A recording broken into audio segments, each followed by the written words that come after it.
Okay, and we're back with the third part of modeling the highpoly engine. Picking up where we left off, we just worked a bit on the transmission at the end, and right away I'm jumping back to modifying the air intake a little bit. It was a little bit too small, I talked about that, just scaling it up a little bit. You'll notice that I did that in element subselection, not as an object, to avoid the problems we just had in the previous part. So I still think there might need to be some more detail on the back end of this engine. It's really, where I'm holding my cursor now, it's quite bland, so I want to add something more there, make it more interesting. To do that I'm going to add some more height details surrounding all the parts where the transmission is attached. Just some simple boxes. And you see that I'm creating sort of base upon which the connecting parts of the transmission rest. Just because this is going to look interesting in the normals. Yeah, I'm duplicating that part as well, just because I want to add some more detail there as well.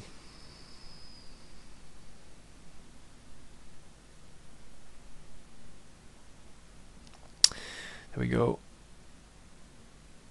Adding these chamfers in the center so I can make sure that they're rounded off. You'll notice that I'm really not paying that much attention to make these parts straight.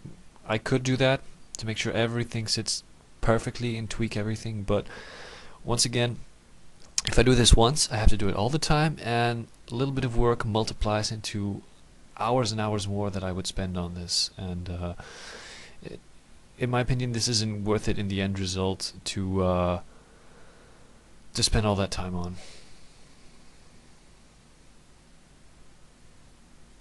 Also, you might notice that I'm modeling this as a plane. I'm just gonna model this as a plane and then use an extrude on it to give it some depth. It's just easier to work like that. I don't have to worry about too many vertices that will be in my way. Just simply using shift move on all the components. There we go. That looks about right. For every round part I add an extra connect so I can make sure those are nicely chamfered. I need to put some effort into these parts as well.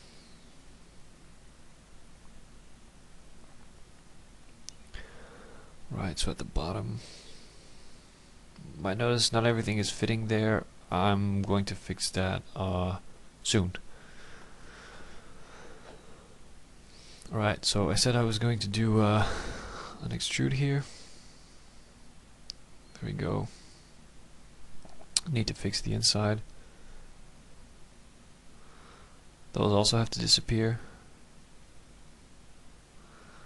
Might have to add, I will have to add some connects there. There we go. I really want these shapes to be interesting in the normal map, so I'm keeping that in mind. Especially for normal maps, you don't want to make things too hard. Hence, I used a bevel here instead of an extrude with some connects, just so this shape translates nicely into the normal map.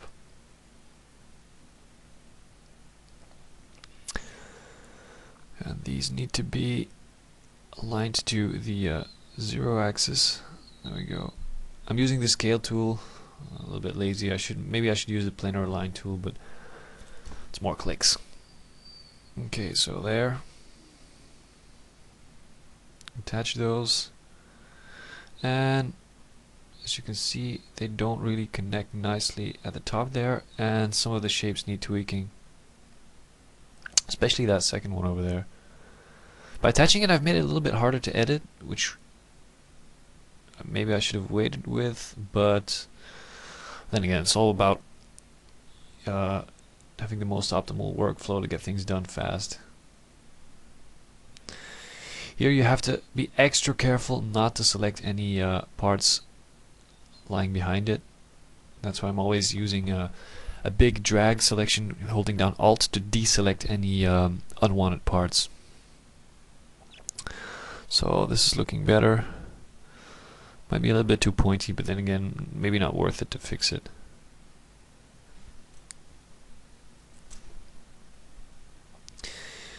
And immediately that flat part is looking a lot less boring. I'm just checking how it sits with the body. Really liking this detail so far. Right.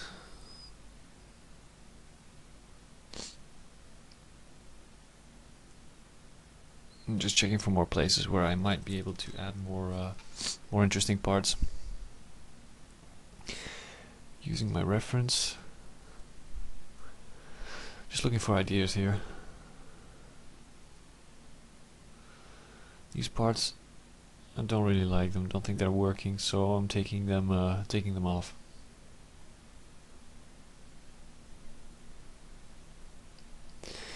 I guess I need to mimic the same thing on the front. Use those bolt parts, maybe some of those lines.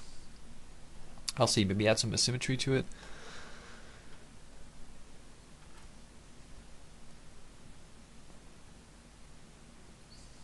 Yeah, this box. Maybe we can do something with that.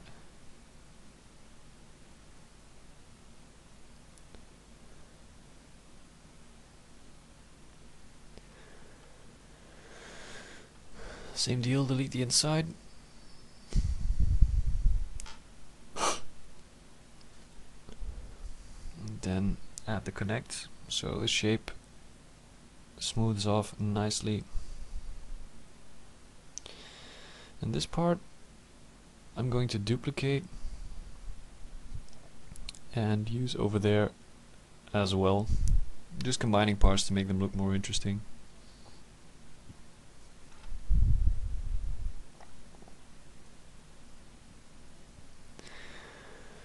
Let's see, I can use these again,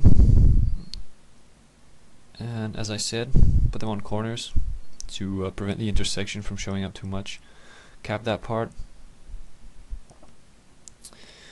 You know, you might notice that I shift these parts into each other a lot. I've modeled an engine before where everything is exactly the way as it is in real life. It was an engine on my own motorcycle, and let's just say it takes about 3 to 5 times as long to create the same thing for an end result that doesn't look all that more impressive. Also, that was a low poly engine. It wasn't turbo smoothed or anything. And with that type of crazy shapes, might be a little bit too much to create it as a smoothed version. So it's just something to keep in mind if you think this is not the correct way to work. If it looks good, then it's acceptable. That's what I say. Deleting these useless parts. They're acting up a little bit. And there we go. And aligning these to 0.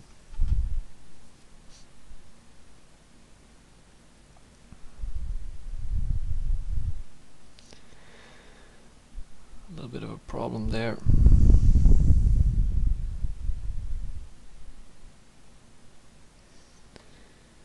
I'm gonna have to add a connect in there, I think. Yep, that's starting to look better. Yeah, that's a connect I was talking about. Definitely need to add that. There we go. And that's better.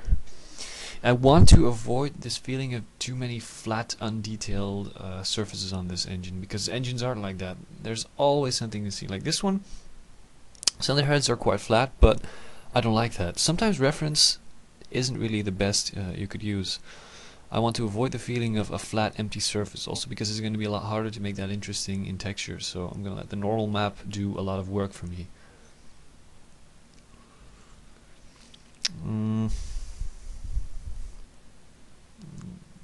Just thinking about what more we could add in here. Let's see. Yeah, there's one thing we still need to tackle. We've got the exhausts, and the exhausts up until now, they're just sloppy splines that I drew, and that won't be useful like this. So you see, I'm using a little trick here to move all points Bezier handles at the same time. I'm scaling them. If you scale them, you actually scale the Bezier handles instead of the point. So if you do that on all four at the same time, you can scale all four of them. There we go. Move these down.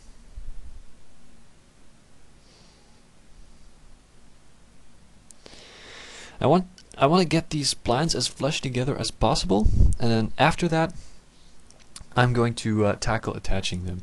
What I'm going to do here when modeling the part where the two splines meet, this is pretty much what you would be doing the entire time if you want to create the engine as close to real life as possible, which is lots of crazy intersecting connected roundish shapes.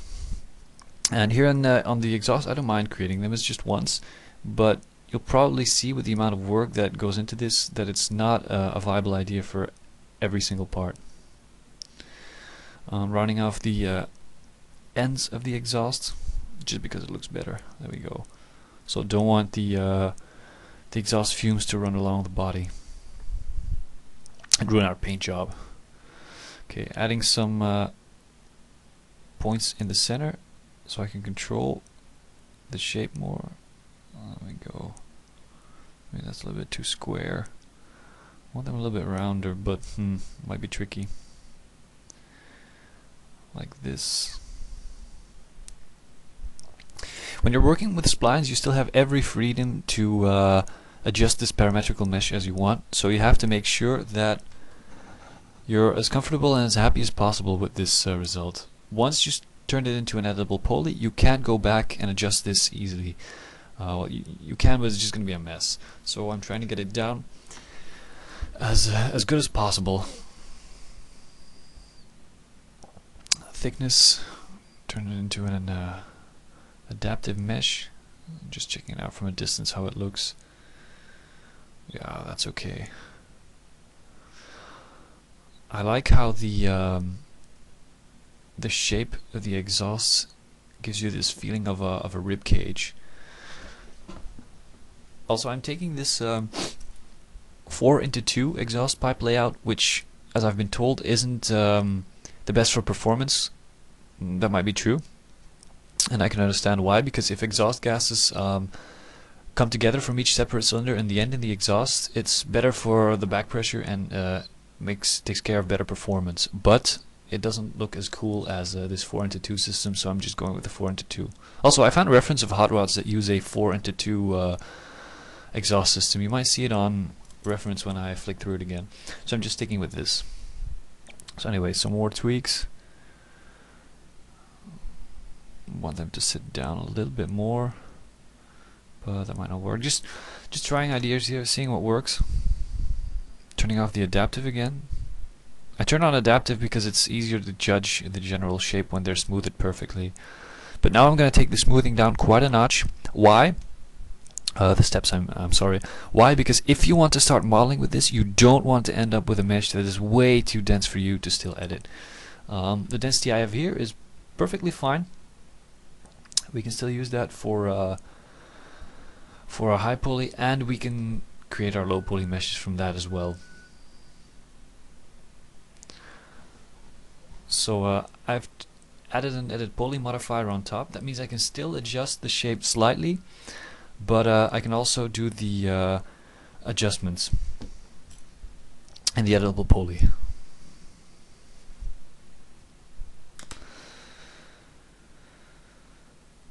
Yeah, I can't forget to see, I need to go back once.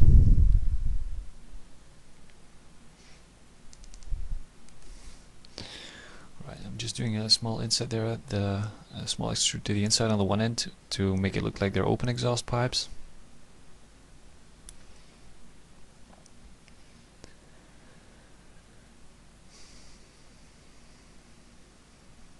Yeah, removing some geometry if you don't need it. It's important to keep it as clean as possible. If you don't need the edges, remove them. Okay, now the tricky part. I want these two pieces of exhaust to flow nicely into each other, just like they would on the real thing. For that, I need to add more geometry so I can start modeling to connect them. I'm going to have to delete parts, and I'm going to have to weld pieces together, so that when smoothed it just looks perfect. So I'm starting by the most logical end, just target welding those parts, adding extra geometry where I think the edges of the mesh will cut, just deleting those, delete that. This really is just a cut and shut job where you delete the parts you don't need and then target weld and try to keep the flow as logical as possible.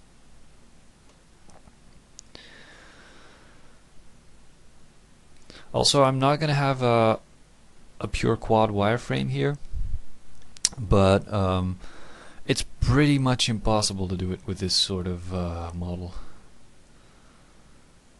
There we go. That might be a bit too much. I'm not too happy with that. Yeah, I'm just going to take that back up there.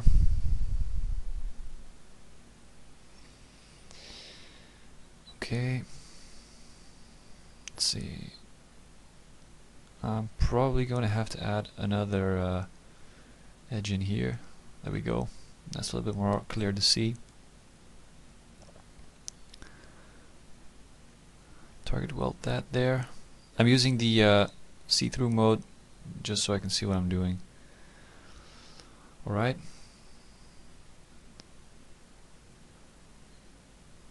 This is a bit tricky to do because there's still a part open there. Must have undone that. There we go. Back to the old shape. It's more logical to connect these. See, there's more natural flow to it. Also moving that one a little bit. Weld those points and now cap this part. And I'm going to add a connect in there just to make sure that...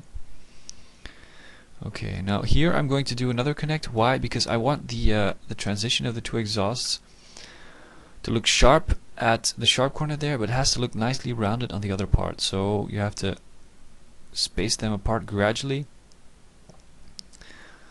like I'm doing right here. Okay, probably gonna want to check this with a turbo smooth. There we go. That is looking pretty good already. Might need a little bit of tweaking because of that pole at the center there.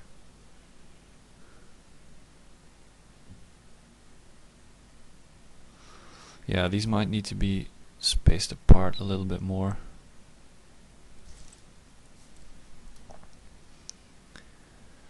Checking these out, I could actually remove them and it looks better. By using less geometry, I'm more satisfied with the result. So what I'm going to do now is, instead of remake the entire part for that bit over there, I'm just going to duplicate it and weld it into place where the other part will be located. So just select all of these and then use snapping to get that part into place. Okay, as you see, it doesn't connect properly yet. A little bit of rotating needs to happen because those two splines, they just aren't identical. But that's something we can easily fix. Move that over a little bit like so. Do a bridge, and you can see there's a little bend in there. Need to remove that.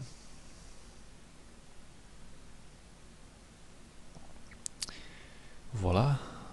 Some twist I need to fix there. Okay, that's looking pretty good. Also, the easiest way to do this is I'm doing a bridge, then doing a loop select, and removing the parts in between. Trying to fix that twist there. So bridge, then select those parts, fix the twist,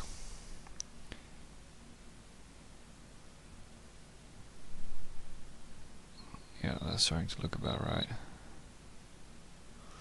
I might have to tweak some parts specifically here, and then just do a backspace to remove things. So there we go. You see, for a simple part like that, it's not really a difficult intersection already. It took quite some time to get it right. Imagine just having to do that all over the engine. There's going to be some work in there, so we're just cutting some corners there. Right now I'm looking for some reference on a 4N2 header. Apparently I find a lot of Left 4 Dead 2 images then. And because I want to make sure how the parts that connect to the engine, how they look like. So, but these are pretty much all import tuner headers. So I'm not going to go by it, and I'm going to go my own way, make up my own header bits.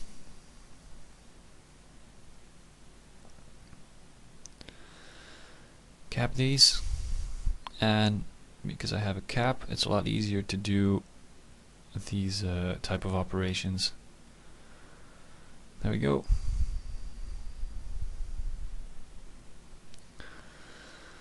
I have to ring select all of these to harden up those edges, move those closer, same deal. What I'm doing now is I'm noticing that these header bits are a bit too close to the top of the engine, so I need to move them around a little bit.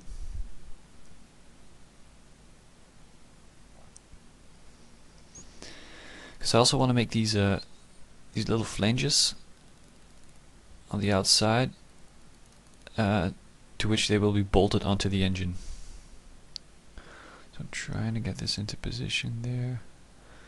Move it in a little bit deeper. This will be the part that's connected onto the engine.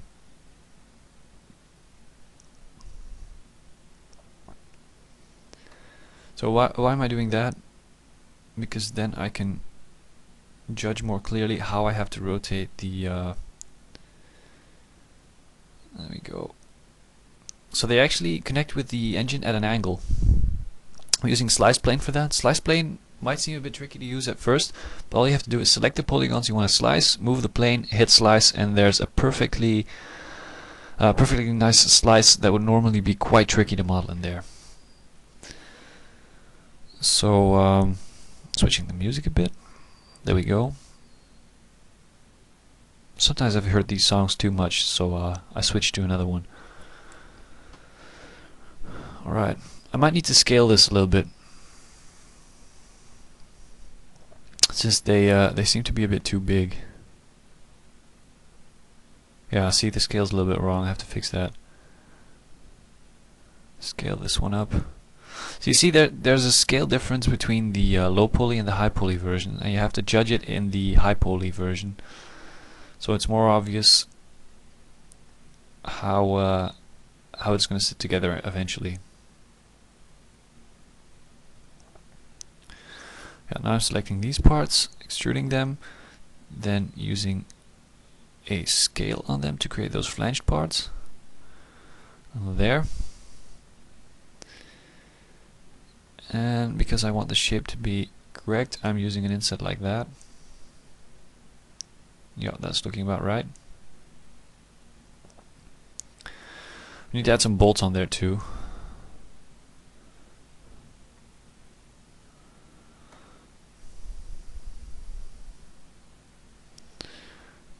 And I'm of course going to have to duplicate this part 4 times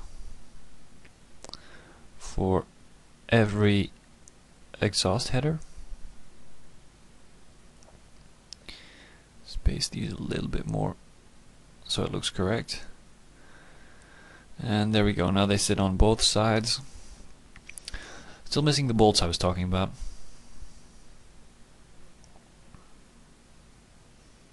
And the bolts on this exhaust might be a little bit different, so I might model them again, not sure. See, there is a bit of a problem if you look at them from an angle, is that they've got this weird ass twist in there. So we're gonna fix that by using the make planar command. Oh, I might try to do it manually, because make planar might make a bit of a mess of it. See, I should have seen this before, because I have to do it 4 times over just to fix it.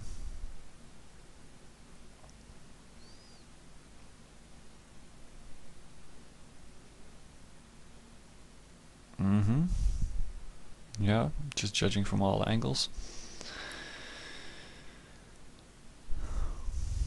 Alright, now we're just going to reuse the bolt from over there. Duplicate it like that.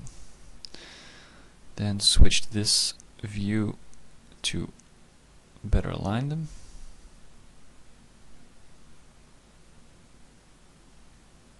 Make them a bit bigger so they're more obvious.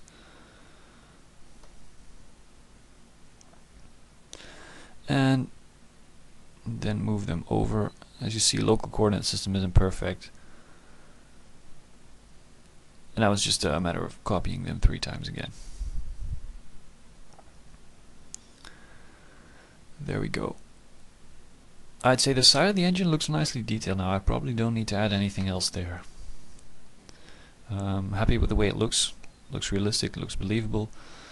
Now just the symmetry for the exhausts. There we go. That's really starting to look like a pretty brutal engine.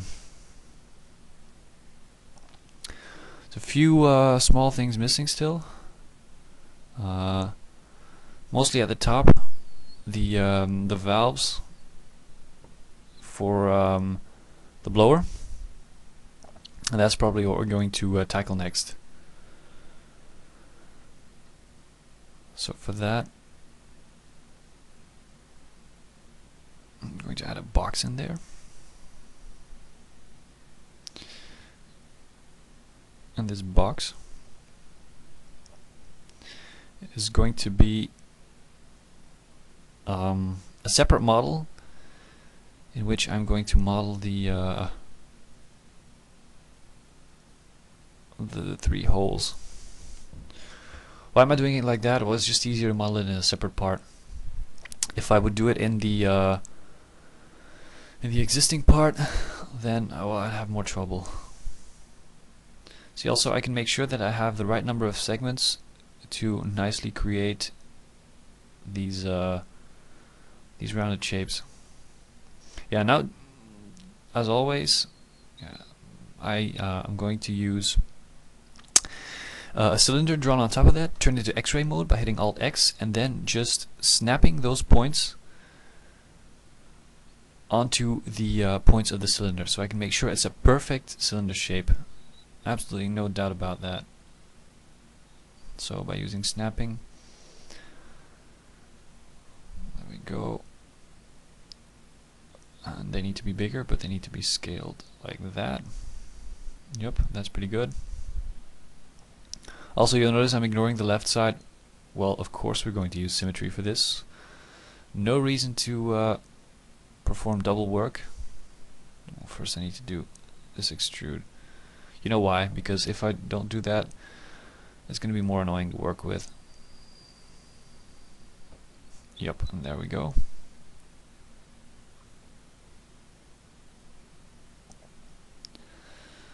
So now we have these shapes, and we have to glue and weld them into place on the big supercharger shape.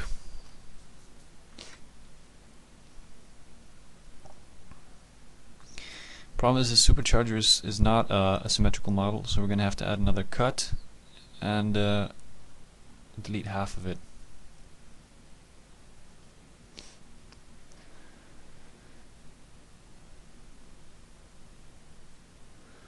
So yeah, now I need to take all these points and align them with the surrounding shape, so that they can be attached nicely. So see, I'm using snap a lot, especially when you're working with these cylindrical shapes. You need to do that. Also, this is another example of this tricky precision modeling that I'm talking about that really takes a lot of work. Line these. You can see the wireframe is pretty stretched. I'm gonna have to do something about that because this is just messy.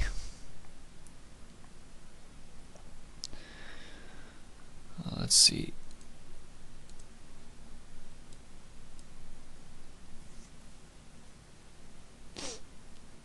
Yeah, there's an inside to it as well. Model that too, but you don't really need it.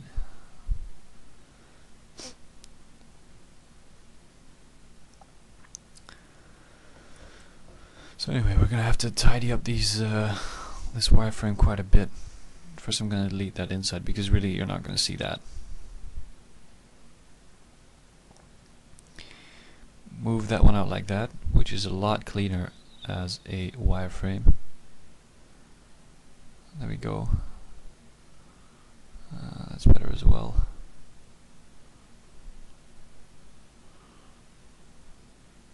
Yeah, I'm adding a little edge around there because naturally, if you want to have a hard edge there, you need to add the edges to harden it. Again, snapping to align those. And just see there's a bit of a problem here. I'm gonna have to change that. You can see that one edge I just moved is pretty much overlapping with another edge, which is really something you have to avoid in your models. It's plain sloppy, and I'm not going to allow it to stay like that. Anyway, I attached it first. There we go. I'm gonna do the bridge now. I'm just gonna connect them up so we get that part over with. Now I can nicely use this to harden that edge. But this big mess needs to get fixed.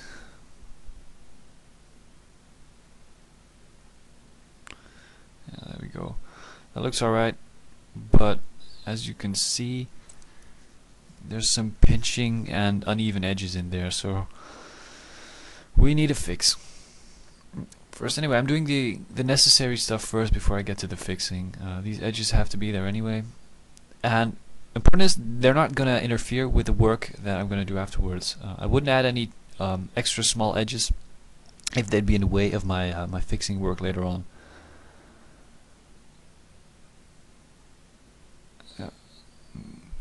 Get a hold of these.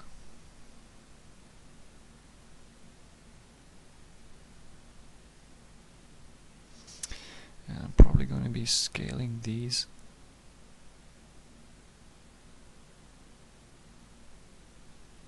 Oh, yeah, like that. That way I have some more control over the hardness of that edge.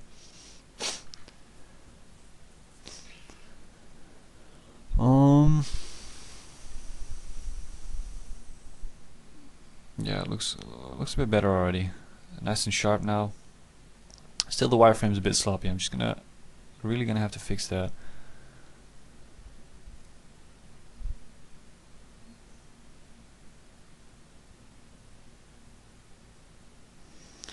Oh well, maybe we might leave that for later on, since it's working like this. Right, so these are the colored valves that sit in these holes. I'm just making them red, so it's clear what we're dealing with here.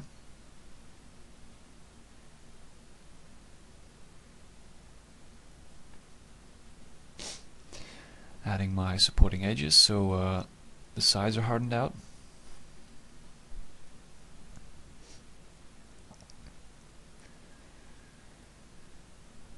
Okay, there we have our three parts. I'm keeping them in one mesh just because that's easier to work with. They might need to be upscaled a little bit.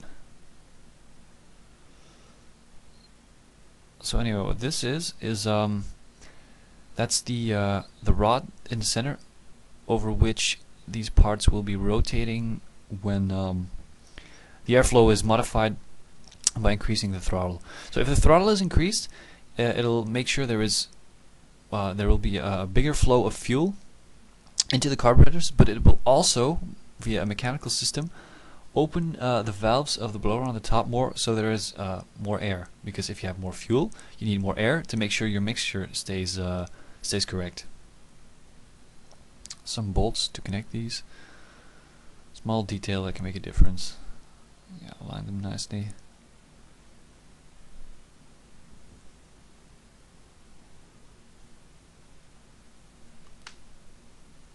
Mirror these two. Move them in a little bit.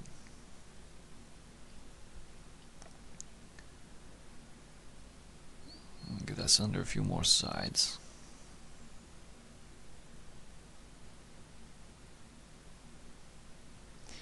Yeah, converting it to a poly. Delete the outside ends that you won't see.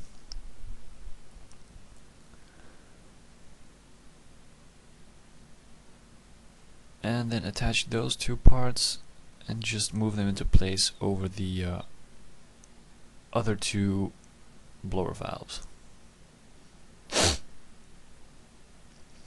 Alright, add a turbo smooth on top, and that's done as well. So now we have the detail in the blower done, but as you can see there's still a drive system on that blower, and we need to create this sort of mechanical thing. That's what we're going to be doing next. It's not a difficult thing to make, it's just a bit annoying because it's a lot of small connected parts that aren't all that challenging to model. But anyway, we need to get it over with, because like I said, it's important that you tackle the less fun and the more difficult parts first. I'll be honest, when I was modeling this part I was really not all that motivated to create it. I was like, whatever, this is a boring part to create, but I chose to stick with it, just get it over with, so it's done. Because really, there wasn't anything all that creative anymore about this, just these stupid small details on it. But yeah, they had to be done.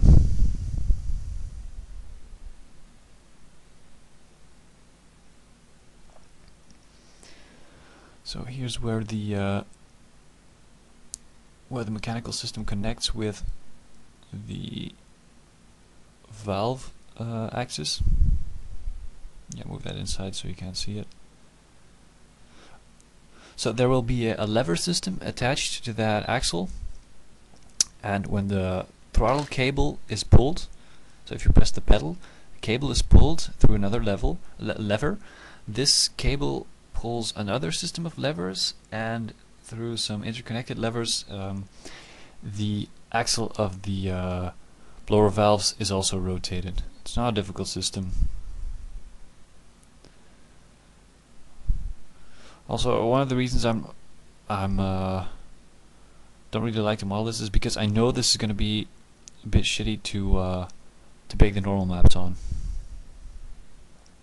Also, at this point I wasn't even sure if I was going to bake the normal maps on it, but since this engine is meant to be able to stand by itself, I'm creating them anyway. So there we go. Line that nicely.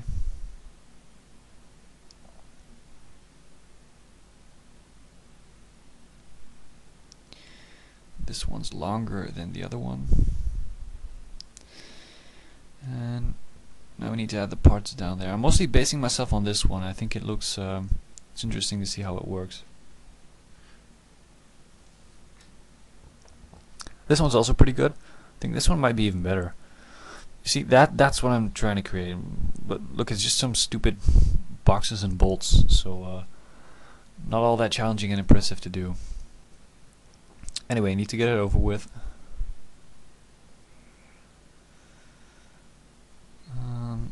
Yeah, I'm gonna draw a line here that represents the big connecting lever part between the top lever and the bottom one, like that.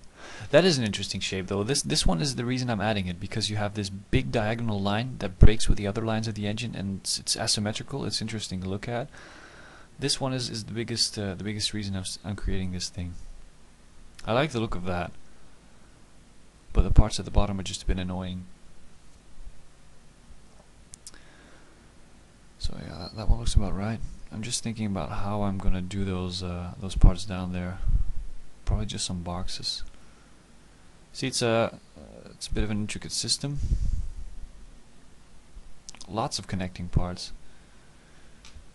Mine won't have every detail there is on there. You could see a spring which makes sure that the valves close once you release throttle. But I'll probably just omit that.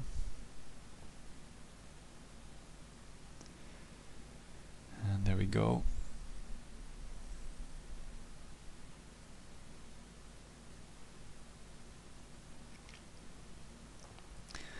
I'm just replicating the shape I saw on that reference picture.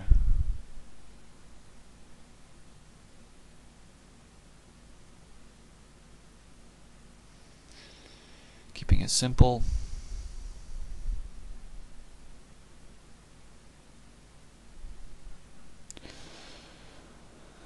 The reason I use a spline here is because it's just easier to move both ends and keep things connected. If I have to use rotate on a cylinder there, it would just be really annoying. While with a spline you can have 2 points, move those 2 points separately, and still there's a nice cylinder shape in between them. Something you keep in mind if you create something like this. It's easier to work with. So here's another part of our lever system.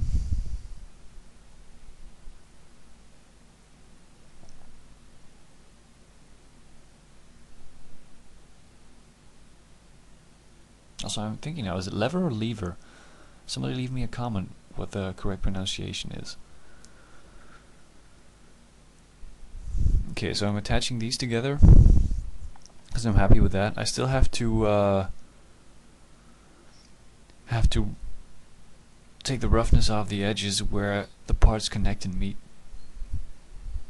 There I have to add, I don't know, bolts, details, so it doesn't look sloppy. A piece of cylinder, like that.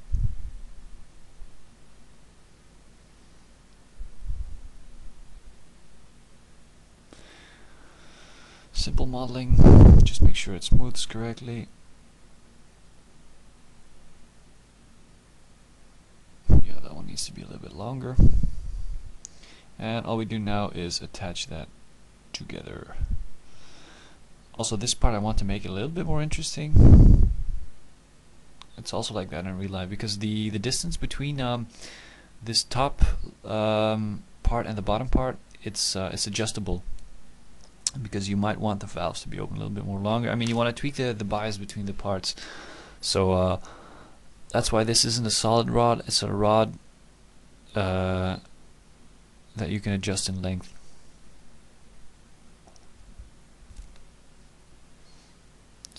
Right, so we can reuse this part, just scale it up like that.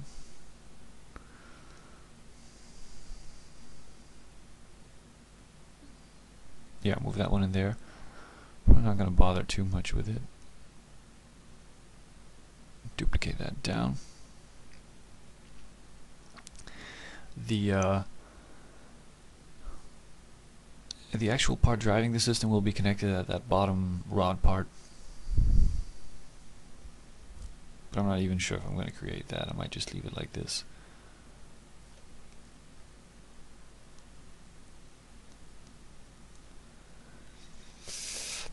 Yep, saving it, and there we are.